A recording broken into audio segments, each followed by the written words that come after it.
ಶೀನಾ ಮತ್ತೆ ರವೀನಾ ಇಬ್ರು ಅಕ್ಕ ತಂಗಿಯರು. ಆದ್ರೆ ಇಬ್ರು ಮದ್ವೆನೂ ವಿಭಿನ್ನವಾಗತ್ತೆ.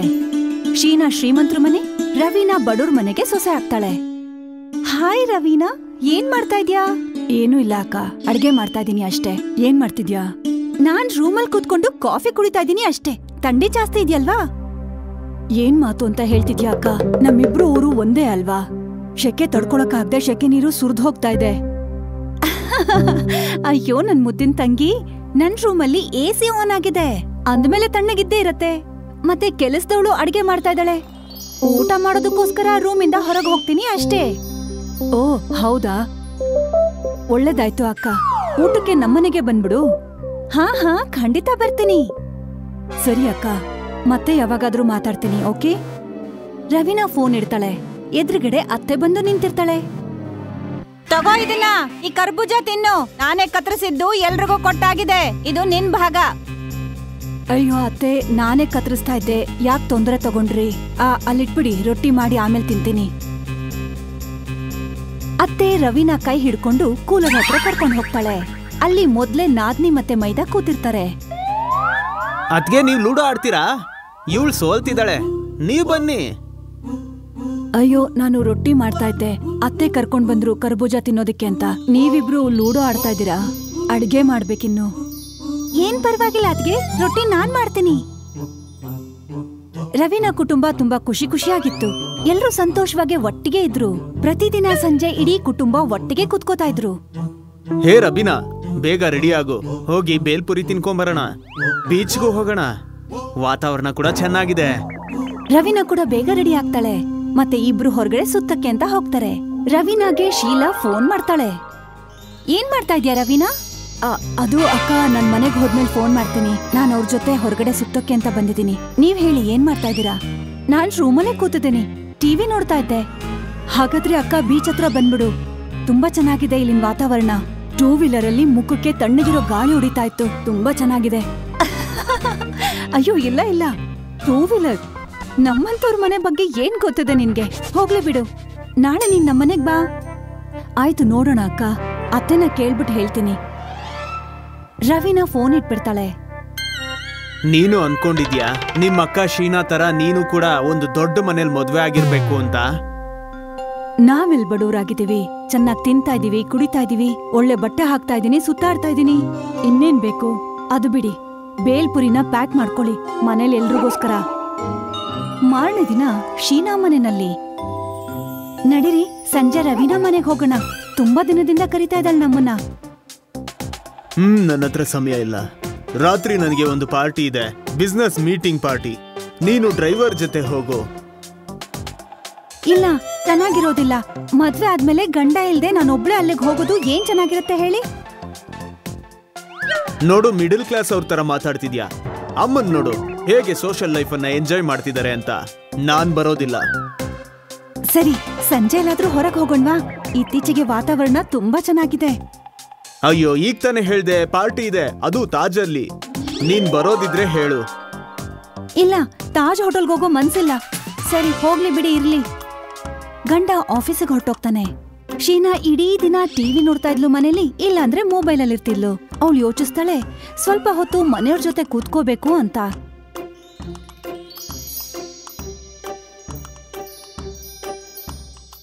ಹಾಯ್ ಪುಟ್ಟ, ಏನಾದ್ರೂ ಕೆಲ್ಸ ಇತ್ತಾ? ಏನಿವತ್ತು ನನ್ ಕೋಣೆ ಒಳಗಡೆ ಬಂದ್ಬಿಟ್ಟಿದ್ಯಾ? ಏನಿಲ್ಲ ಅತ್ತೆ, ಅದು ತುಂಬಾ ಬೇಜಾರಾಗ್ತಿತ್ತು, ಅದಕ್ಕೆ. ಓ, ಮೊಬೈಲಲ್ಲಿ ಗೇಮ್ ಆಡ್ತೀಯಾ? ನಾವು ಆನ್ಲೈನ್ ಅಲ್ಲಿ ಆಡ್ತಾ ಇದೀವಿ. ನೀನು ನಿನ್ ರೂಮ್ಗೆ ಹೋಗು, ನಾನು ಲಿಂಕ್ ಅನ್ನ ಕಳಿಸ್ತೀನಿ. ಶೀನಾಗ ಅರ್ಥ ಆಗತ್ತೆ ಅತ್ತೆ ಇಲ್ಲಿಂದ ಹೋಗೋಕ್ ಹೇಳ್ತಿದ್ದಾರೆ ಅಂತ. ಶೀನಾ ಅಲ್ಲಿಂದ ಹೊರಟೋಗ್ತಾಳೆ. ಸ್ವಲ್ಪ ಹೊತ್ತಲ್ಲೇ ಮೊಬೈಲಲ್ಲಿ ತಂಬೋಲಾ ಆಟ ಆಡ್ತಾಳೆ. ಆಮೇಲೆ ಸ್ವಲ್ಪ ಯೋಚನೆ ಮಾಡಿ ನಿಂತ್ಕೋತಾಳೆ. ಶೀನಾ ಮನೆಯಿಂದ ಹೊರಗಡೆ ಬಂದು ಡ್ರೈವರ್ಗೆ ರವೀನಾ ಮನೆಗೆ ಹೋಗ್ಬೇಕು ಅಂತ ಹೇಳ್ತಾಳೆ. ನನ್ ತಂಗಿ ಮನೆಗೆ ಕರ್ಕೊಂಡು ಹೋಗು. ಸರಿ ಅಮ್ಮವ್ರೆ. ದಾರಿನಲ್ಲಿ ಯಾವ್ದಾದ್ರು ಸ್ವೀಟ್ ಅಂಗಡಿ ಕಾಣಿಸಿದ್ರೆ ನಿಲ್ಸು. ಶೀನಾ ಸ್ವೀಟ್ ಅಂಗಡಿಗೆ ಹೋಗಿ ಒಂದಕ್ಕಿಂತ ಒಂದು ಮಿಠಾಯಿಗಳನ್ನ ಕೊಂಡ್ಕೋತಾಳೆ. ಅವಳು ತನ್ನ ತಂಗಿ ಮನೆಗೆ ಹೋದಾಗ ಇಡೀ ಕುಟುಂಬ ಒಟ್ಟಿಗೆ ಕೂತಿರತ್ತೆ ಅಲ್ಲಿ. ಅರೆ ಶೀನಾ, ಬಾಮ್ಮ, ಬಾಬಾ, ಯಾಕೆ ಹೊರಗಡೆ ನಿಂತಿದ್ಯಾ? ನಮಸ್ತೆ ಆಂಟಿ. ರವೀನಾ ಎಲ್ಲಿ? ರವೀನಾ ಇವಾಗಿನ ಇಲ್ಲೇ ಇದ್ಲು. ಗೊತ್ತಿಲ್ಲ, ರೋಹನ್ ಎಲ್ಲಿದ್ದಾಳೆ ಅಂತ ನೋಡ್ತೀಯಾ?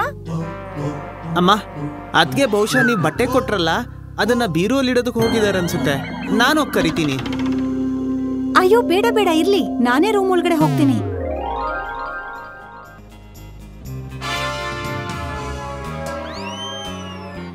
ಶೀನಾ ರವಿನಾ ರೂಮ್ ಒಳಗಡೆ ಹೋಗ್ತಾಳೆ. ಅವಳಲ್ಲಿ ಬಾಲ್ಕನಿನಲ್ಲಿ ಪಕ್ಕದ ಮನೆಯವ್ರ ಜೊತೆ ಮಾತಾಡ್ತಿರ್ತಾಳೆ. ಅರೆ ಅಕ್ಕ, ಏನ್ ದಿಢೀರಂತ ಬಂದ್ಬಿಟ್ಟೆ? ನಡಿ ನಡಿ, ಡ್ರಾಯಿಂಗ್ ರೂಮ್ಗೆ ಹೋಗೋಣ, ಅಲ್ಲಿ ಕೂತ್ ಮಾತಾಡೋಣ.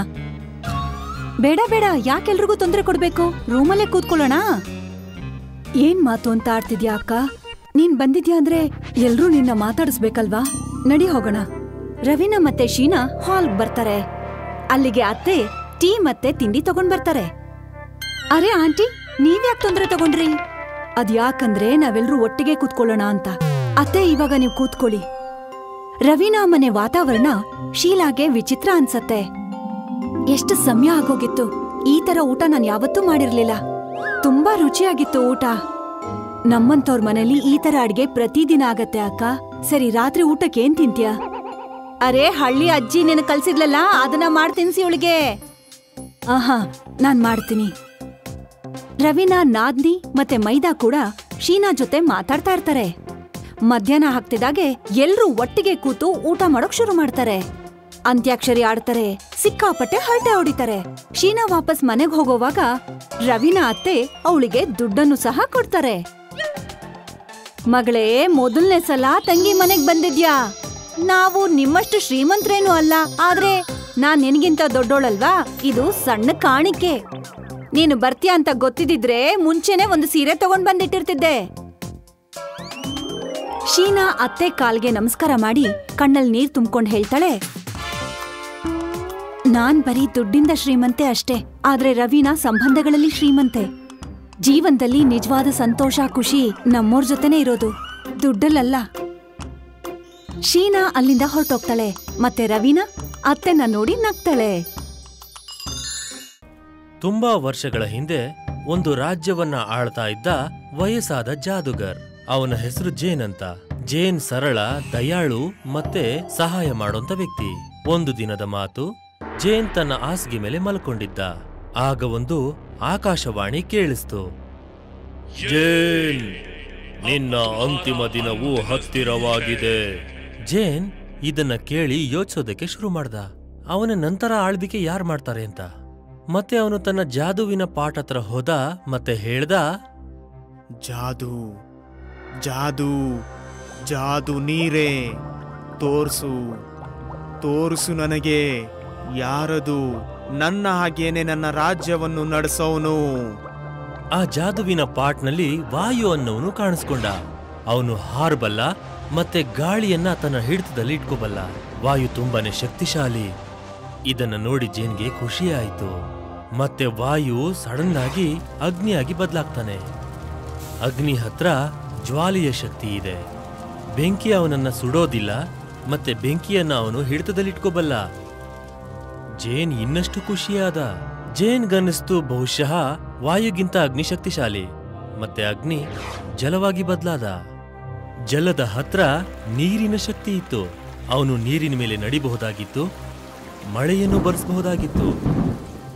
ಆದ್ರೆ ಜೇನ್ಗೆ ಒಂಚೂರು ಅರ್ಥ ಆಗ್ಲಿಲ್ಲ, ನನ್ನ ರಾಜ್ಯವನ್ನ ಯಾರು ಆಳಬಹುದು ಅಂತ. ಅಗ್ನಿನ, ವಾಯುನ ಅಥವಾ ಜಲ ಅಂತ. ಜೇನ್ ಯೋಚನೆ ಮಾಡೋದಕ್ಕೆ ಶುರು ಮಾಡ್ದ. ಆಮೇಲೆ ಅವನು ಯೋಚಿಸ್ತಾ, ಆ 3 ಜನ ವ್ಯಕ್ತಿಯನ್ನ ಭೇಟಿಯಾಗ್ಬೇಕು, ಆಮೇಲೆ ನಿರ್ಣಯ ತಗೋಬೇಕು ಅಂತ. ಜೇನ್ ತನ್ನ ಜಾದುವಿನ ಕಡ್ಡಿಯನ್ನು ತಿರುಗಿಸ್ದ ಮತ್ತೆ ಮಾಯವಾಗಿ ಆ ಗುಫೆಗೆ ತಲುಪದ. ಆ 3 ಜನ ಸಹೋದರರು ಊಟ ಮಾಡ್ತಾ ಇದ್ರು.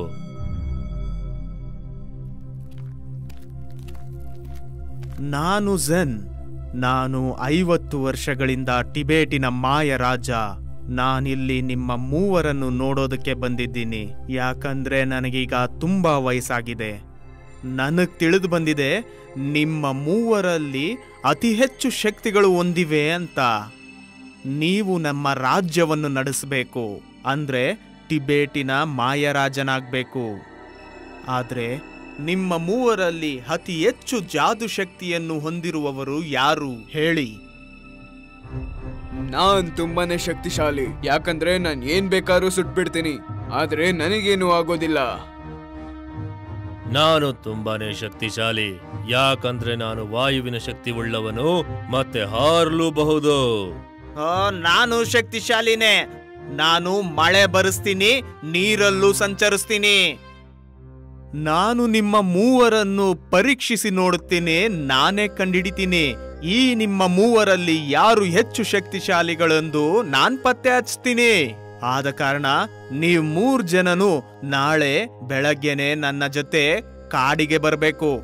ಮುಂದಿನ ದಿನ 3 ಜನ ಅಣ್ಣ ತಮ್ಮಂದಿರು ಜೆನ್ನ ಜೊತೆ ಕಾಡಿಗೆ ಬಂದ್ರು. ಕಾಡಿನಲ್ಲಿ ಮೊದಲು ಒಂದು ಉಗ್ರವಾಗಿರುವ ಸಿಂಹವು ಕಾಣಿಸ್ತು. ಸಿಂಹವನ್ನು ನೋಡಿ ಸ್ವಲ್ಪ ಹೆದರ್ಕೊಂಡ್ರು.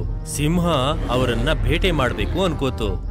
ಸಿಂಹ ಅವರ ಮೇಲೆ ಬೀಳ್ತಿದ್ದ ಹಾಗೆ ಅಗ್ನಿ ಅದನ್ನ ಭಸ್ಮ ಮಾಡ್ಬಿಟ್ಟ.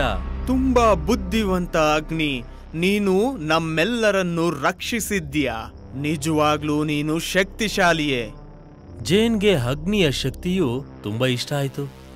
ಮತ್ತವರು ಮುಂದೆ ಹೊರಡೋದಕ್ಕೆ ಶುರು ಮಾಡಿದ್ರು. ಸ್ವಲ್ಪ ಮುಂದೆ ಹೋಗ್ತಿದ್ದ ಹಾಗೇನೆ ಅವ್ರಿಗೆ ದಾರಿಯಲ್ಲಿ ಒಂದು ಕೆಸರುಗುಂಡಿ ಕಾಣಿಸ್ತು. ಜೇನ್ ಯೋಚನೆ ಮಾಡೋದಕ್ಕೆ ಶುರು ಮಾಡ್ದ, ಇದನ್ನ ಇವರು ಹೇಗೆ ಪಾರ್ ಮಾಡ್ತಾರೆ ಅಂತ. ಆಗ ವಾಯು ಅಕ್ಕಪಕ್ಕದಲ್ಲಿದ್ದ ಕಲ್ಲುಗಳನ್ನ ನೋಡ್ದ. ಮತ್ತೆ ಅವುಗಳನ್ನೆಲ್ಲ ಒಂದೇ ಜಾಗದಲ್ಲಿ ತುಂಬುದ. ಅದರಿಂದ ಅವ್ರಿಗೆ ದಾರಿ ಆಯಿತು. ವಾಯು, ತುಂಬಾ ಒಳ್ಳೆ ಕೆಲ್ಸ. ನೀನು ಹೊಸ ದಾರಿಯನ್ನೇ ಸೃಷ್ಟಿ ಮಾಡ್ದೆ. ನೀನು ಕೂಡ ತುಂಬಾ ಶಕ್ತಿವಂತ. ಜೆನ್ಗೆ ವಾಯುವಿನ ಶಕ್ತಿ ತುಂಬಾನೇ ಇಷ್ಟ ಆಯ್ತು. ಇನ್ನೂ ಒಂದು ಸ್ವಲ್ಪ ದೂರ ಹೋಗ್ತಿದ್ದ ಹಾಗೇನೆ ಬೆಂಕಿ ಆವರಿಸ್ಕೊಂಡಿರೋದು ಕಾಣಿಸ್ತು. ಕಾಡ್ನಲ್ಲಿ ಬೆಂಕಿ ಆವರಿಸ್ಕೊತಾಯಿತು. ಆಗ ಜಲ್ ಮಳೆಯನ್ನು ಸುರಿಸ್ದ. ಬೆಂಕಿ ಹಾರೋಯಿತು. ಒಳ್ಳೆ ಕೆಲ್ಸ ಮಾಡ್ದೆ ನೀನು. ನಿಜಕ್ಕೂ ನೀನು ಇಡೀ ಕಾಡನ್ನೇ ರಕ್ಷಣೆ ಮಾಡಿದ್ದೀಯಾ. ನೀನು ಕೂಡ ಬಹಳ ಶಕ್ತಿವಂತ. ಆಗ ಜೆನ್ ಯೋಚನೆ ಮಾಡೋದಕ್ಕೆ ಶುರು ಮಾಡ್ದ, ಈ 3 ಜನ ಸಹೋದರರಲ್ಲಿ ಶಕ್ತಿಶಾಲಿ ಯಾರು ಅಂತ. ಅಗ್ನಿನ, ವಾಯುನ, ಜಲ್ಲ ಅಂತ. ಜೆನ್ ತುಂಬಾ ಹೊತ್ತಿನ ಪಯಣದ ನಂತರ 3 ಜನರಿಗೆ ವಿಶ್ರಾಂತಿ ಪಡೆಯೋದಕ್ಕೆ ಹೇಳಿದ್ರು. ವಿಶ್ರಾಂತಿ ಪಡೆಯೋ ಸಮಯದಲ್ಲಿ ಜೆನ್ಗೆ ಒಂದು ಗಿಳಿಯ ಮೇಲೆ ಕಣ್ಣು ಬಿತ್ತು. ಅದು ತನ್ನ ರೆಕ್ಕೆಯನ್ನು ಬಿಚ್ಚಿ ಹಾರ್ತಾ ಇತ್ತು. ಆಮೇಲೆ ಒಂದು ಹಾವಿನ ಮೇಲೆ ಬಿತ್ತು. ಅದು ತೆವಳ್ಕೊಂಡು ತುಂಬಾ ವೇಗವಾಗಿ ಹೋಗ್ತಾ ಇತ್ತು. ಮತ್ತೆ ಜೇನ್ನ ಕಣ್ಣು ಅಲ್ಲೇ ಹತ್ರದಲ್ಲೇ ಇದ್ದ ಕೊಳದಲ್ಲಿದ್ದ ಮೀನಿನ ಮೇಲೆ ಬಿತ್ತು. ಅದು ತುಂಬಾ ವೇಗವಾಗಿ ಈಜ್ತಾ ಇತ್ತು. ಆಗ ಜೇನ್ಗೆ ಅರ್ಥವಾಯ್ತು, ನೀವು 3 ಕೂಡ ವಿಭಿನ್ನವಾದವರು. ಹೇಗಂದ್ರೆ ಈ ಕಾಡಲ್ಲಿ ಇರೋ ಜೀವಿಗಳ ತರ. ಅಲ್ಲೋಡಿ, ಆ ಹಾವು, ಗಿಳಿ, ಮೀನು. ಹಾವು ಚಲಿಸುತ್ತೆ, ಮೀನುಗಳು ಈಜಬಲ್ಲವು, ಮತ್ತೆ ಗಿಳಿಗಳು ಹಾರಬಲ್ಲವು. ಎಲ್ಲದಕ್ಕೂ ಅದರದೇ ಭಿನ್ನತೆಗಳಿವೆ. ನೀವು 3 ಜನರು ಕೂಡ ನಿಮ್ಮ ಶಕ್ತಿಗಳಲ್ಲಿ ಉನ್ನತರಾದವರು.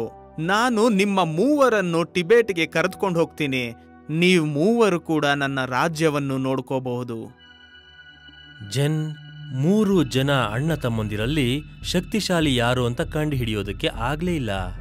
ಯಾಕಂದ್ರೆ 3 ಅವರವರ ವಿಶೇಷತೆ. ಜೆನ್ಗೆ ಅರ್ಥವಾಗಿ ಹೋಯ್ತು, 3 ಜನರನ್ನ ಒಬ್ಬರಿಂದೊಬ್ಬರಿಗೆ ತುಲನೆ ಮಾಡೋಕ್ಕಾಗಲ್ಲ ಅಂತ. ಯಾಕಂದ್ರೆ 3 ವ್ಯಕ್ತಿಗಳು ಅವರವರ ಗುಣಗಳಲ್ಲಿ ಮಹಾರಥಿಗಳಾಗಿದ್ರು. ಅದಕ್ಕೆ ಹೇಳೋದು, ತಮ್ಮ ತಮ್ಮ ಗುಣಗಳಲ್ಲಿ ತಾವೇ ದೊಡ್ಡ ಶಕ್ತಿಶಾಲಿ. ನಾವು ಬೇರೆಯವರಿಗೆ ತುಲನೆ ಮಾಡಿಕೊಂಡು ನೋಡ್ಲೇಬಾರದು.